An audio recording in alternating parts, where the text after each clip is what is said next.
Day 4 of the 7-day Quranic Arabic challenge.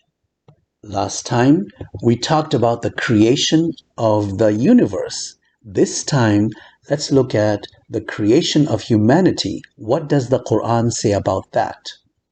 Bismillahir Rahmanir Rahim. Wassalatu wassalamu ala rasulihil kareem.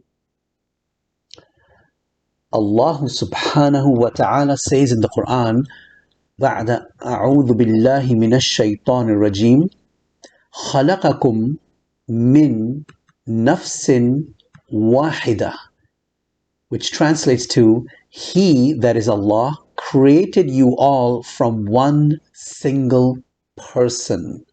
We were all created. In other words, if we trace back our lineage, we all go back to one single person. Who is that one single person? Of course, that one single person is Adam alayhi salam. All of humanity comes from one man. That man is Adam alayhi salam, a prophet of God. Adam alayhi salam is the first human being ever. He was created. He was created by Allah, not evolved. Now, of course, modern evolution says that human beings evolved from species that evolved from species. If you go back, there's a common ancestor between us and monkeys, apes, gorillas, and chimpanzees. However, if you look at what the Quran is saying, it is very clear. خَلَقَكُم مِّن نَفْسٍ وَاحِدَةٍ. He created you all from one single person. And that person is Adam alayhi salam.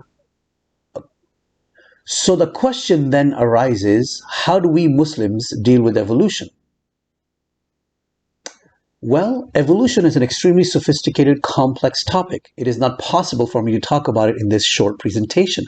However, I will present a very quick summary of my research into evolution that has been reviewed by other scientists as well. Not everything about evolution is true.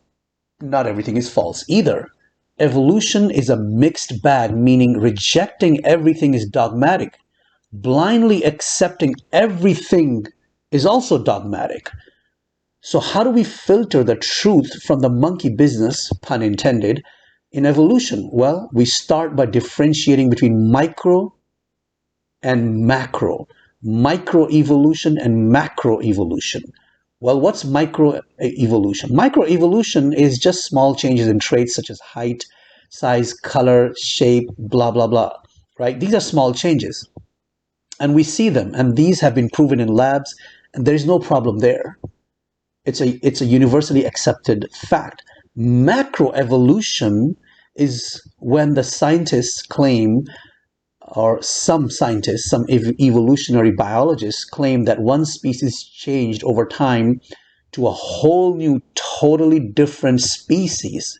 This is where we find, or at least I found, a lot of problems. So which one is true, micro or macro? Well, in my opinion, I believe microevolution is absolutely true. There's no doubt about it. There's no problem with Islamic theology. There's no problem with Qur'an when it comes to micro. Macroevolution is statistically impossible. You ask any honest scientist or biologist, and if they're honest and they're not arrogant, they're not biased, they will admit, yep, it's impossible, statistically impossible.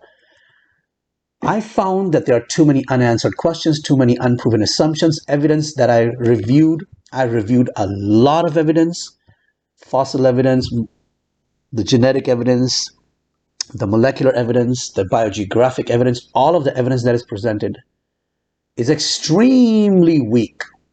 And that's all I can say about evolution. Of course, if you want to learn more, please visit my Facebook page. There's an article using this link that has a detailed summary of all my conclusions that I made regarding macroevolution, which I believe is highly problematic and impossible. So coming back to the verse, let's do the grammatical word-by-word breakdown.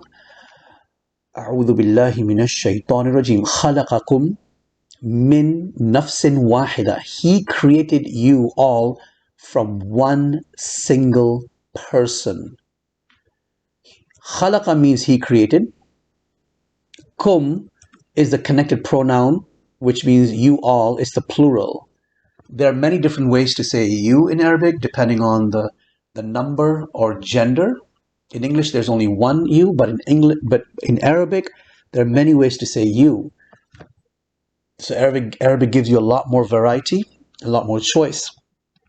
The word kum is a connected pronoun. It is the object of the verb, not the doer of the verb. The doer of the verb is implied. It's he. Khalaqa kum, he created you all. Min means from. Nafs is a very interesting word in Arabic. If you look it up in the Arabic dictionaries, you will see there are 6 or 7 different meanings of the word nafs. It can mean ruh, the spirit. It can mean a person. It can mean blood. It can mean a whole bunch of other things. Here in this context, the best translation is a person. Some translators of the Quran use the word a person. You translate it as a person. Some translate it as a soul.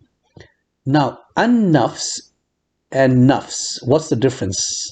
An-nafs means the person, and nafs by itself, which is what used in the Quran, means a person.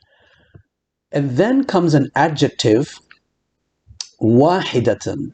Wahidatan means one single, implying only one. So this adjective here, wahidatan, is an extra, meaning that it is emphasis. It's what in grammar they call tawqid. What I mean by that is, let's go back to the verse to let me help you understand what I'm trying to say here. If I remove the word wahida from this verse, it still has the meaning of being created from a person. But when Allah subhanahu wa ta'ala says wahida, he is stressing, he's emphasizing one single person. You see how powerful? This is a strong statement. So Allah subhanahu wa ta'ala could have said, he could have said min nafsin, and anyone who knows Arabic will understand, yeah, one, because nafs, as I mentioned before here, nafs means one or a person, whereas an-nafs means the person. So by adding this extra adjective, wahidatin, what is the rhetorical effect? The effect is that Allah is stressing, he's emphasizing one single person. This is a very strong statement. It flies in the face of anyone who claims that we human beings do not have one common ancestor, which is Adam or Adam alayhi salam. So, with that in mind, we have completed our understanding of this part of the larger verse. Please memorize this verse. خَلَقَكُم مِّن نَفْسٍ وَاحِدَةٍ. Memorize this word, memorize this vocabulary, and the next step is for you to practice, fill in the blanks. On the right side, the Arabic of the verse, and on the left side, the English. And when you're done, you're ready for the quiz. If you need to review the lesson, be sure to do that. If you need to memorize the vocabulary, please be sure to do that before you take the free Google Forms quiz online, available at this link. Walhamdulillahi Rabbil Alameen. Wassalatu wassalamu ala Rasulihil Kareem.